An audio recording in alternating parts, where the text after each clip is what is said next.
আসসালামু আলাইকুম everyone, welcome back to my channel সুস্বাদের খোঁজে।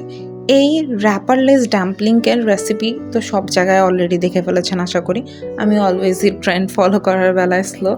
যাই হোক, চলুন কথা না বাড়িয়ে আজকে আপনাদের সাথে এই ডাম্পলিংয়ের রেসিপিটা শেয়ার করি, যেটাতে কোনো রকম র্যাপার দরকার হবে না। প্রথমে আমি এখানে 2টা চিকেনের ব্রেস্ট নিয়ে নিয়েছি, অ্যারাউন্ড 600 গ্রামের মতো হবে। এগুলোকে আমি ছোটো ছোটো চাঙ্ক করে কেটে নিয়েছি। এবার পানি ঝরিয়ে একদম শুকনোভাবে এটাকে ব্লেন্ড করে কিমা করে নিব। এই যে একদম ঠিক এইভাবে ব্লেন্ড করে নিয়েছি আমি, একদম শুকনো। এরপর এখানে সামান্য কিছু মশলা অ্যাড করব, যেমন আদা রসুন কুচি, কাঁচামরিচ কুচি, ধনেপাতা কুচি, এছাড়াও পেঁয়াজ কুচি। আপনারা চাইলে এখানে গাজর কুচি ব্যবহার করতে পারেন, আমার বাসায় না থাকা আমি ব্যবহার করতে পারিনি। এরপর সামান্য একটু গোলমরিচের গুঁড়া আর স্বাদ মতো লবণ, এছাড়াও দিব 1 টেবিল চামচের মতো সয়া সস। এর বাইরে আর এক্সট্রা কোনো রকম ইনগ্রিডিয়েন্টসের দরকার নেই। এবার কিমাটাকে আমি একদম ভালো করে মেখে নিচ্ছি। খেয়াল রাখতে হবে এটা একদম শুকনোভাবে মাখতে হবে, কোনো রকম তেল বা কোনো কিছু দেওয়ার দরকার নেই। আর এই মোমোটাতে কিন্তু কোনো রকম তেলের দরকার হয় না। আপনারা যদি ডায়েটেও থাকেন তাও এই মোমোটা ট্রাই করতে পারেন। এই যে এরকম একটা স্টিকি টেক্সচার হয়ে গেলে রেডি। এবার আমি হাতে একদম ভালো করে তেল মেখে নিয়ে এখানে মোমো শেপে বল বানিয়ে নিব। এই যে একদম ইজি।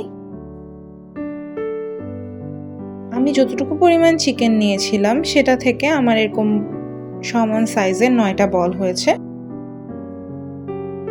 এবার এগুলোকে কোট করার পালা। যেহেতু আমরা এখানে কোনো রকম ময়দার র্যাপিং ইউজ করব না, আমরা এখানে গুঁড়ো ময়দাতে এভাবে চিকেন বলগুলোকে ভালোভাবে কোট করে নিব। খুব চেপে চেপে কোট করতে হবে এমন না, জাস্ট ভালোভাবে বডিটা কভার করতে হবে। এরপর ঠান্ডা পানিতে এগুলোকে এভাবে ছেড়ে দিতে হবে। 3 সেকেন্ডের জন্য ঠান্ডা পানিতে রেখে আমি এগুলোকে আবারও উঠিয়ে নিচ্ছি। উঠে পানি ঝরিয়ে এবার এগুলোকে আবারও ময়দার মধ্যে কোট করে নিব।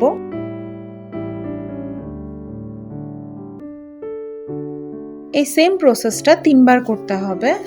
এই যে আমি আবারও করে পানিতে ছেড়ে দিচ্ছি। এবার আমি 3rd বারের মতো এটাকে কোট করে নিচ্ছি। প্রথম ডাম্পলিংটা রেডি। সেম ওয়েতে আমি বাকি সবগুলো ডাম্পলিং বানিয়ে নিয়েছি। এবার স্টিম করে নেওয়ার পালা। প্রথমে আমি এখানে কুসুম গরম পানিতে ডাম্পলিংগুলো ছেড়ে দিচ্ছি। খেয়াল রাখতে হবে পানিটা কিন্তু অবশ্যই কুসুম গরম পানি হতে হবে।